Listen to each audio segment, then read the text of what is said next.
As children, my brother and I used to get into all sorts of trouble when our parents went away. I still remember the time when they came home to find the carpet and dog caked with flour and the water from us trying to cover up our plunder. Naturally, they rarely left us alone, and our mother took us shopping with her when our father was busy working, but they couldn't always bring us along. On one such day, my mother received a call, though I was too busy setting my action figures on an adventure to defeat the Dark Lord in poorly made Lego castle to overhear what was being said, and rushed off. Telling us to be good while she was gone, I continued playing for about an hour before I got bored and went to the kitchen for something to drink. I saw that my parents had recently restocked our chocolate milk powder supply, and so I set myself to making some, and asked my brother if he wanted to make some as well, which he of course did. I picked out a couple of cups from the cabinet, my favorite being the large Dr. Pepper cup that I always filled nearer to the top with whatever I was drinking. I put a little too much powder in both cups. I poured the milk and stirred it up until I was satisfied with the chocolate hue. I picked up the two cups, balancing the small blue one on the palm of my hand, dangerously to test the coordination, and marched down the hall to deliver the precious cargo to my brother.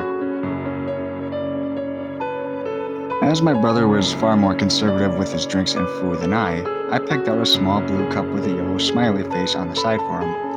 Relatives seem to believe that cups are the greatest thing to send us as gifts, so we always had new cups around every few weeks, which is why the fact that I had never seen this particular cup before didn't bother me.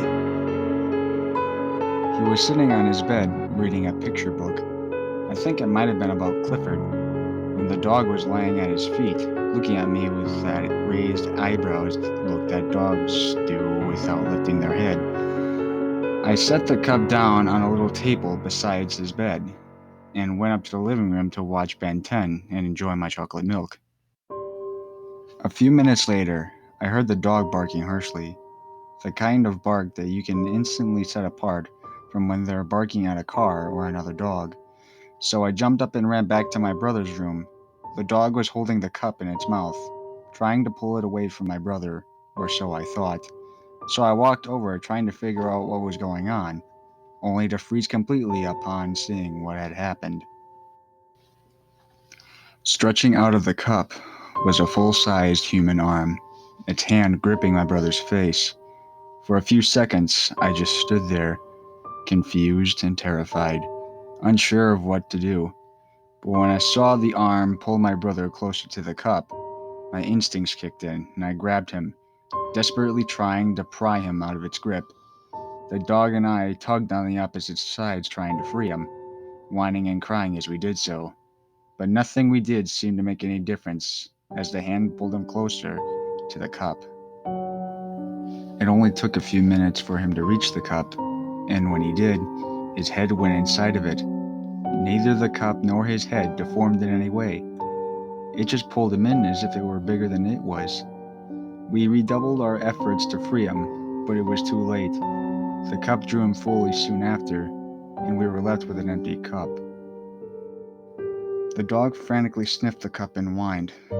I just sat there in complete disbelief and shock. A few hours later, our parents came home, and you can imagine how trying to explain where my brother had gone went. They were incredibly angry that I had let him wander off on his own. The only thing they couldn't explain was why the dog was so distressed with the cup, but they shrugged it off.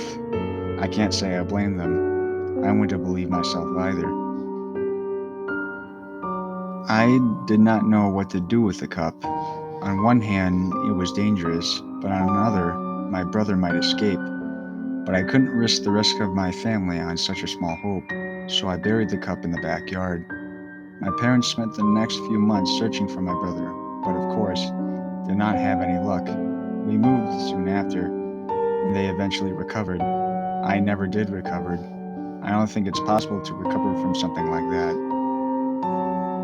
I failed to protect my little brother, and I failed as a human being. Because I did not seek the answers in the years that followed.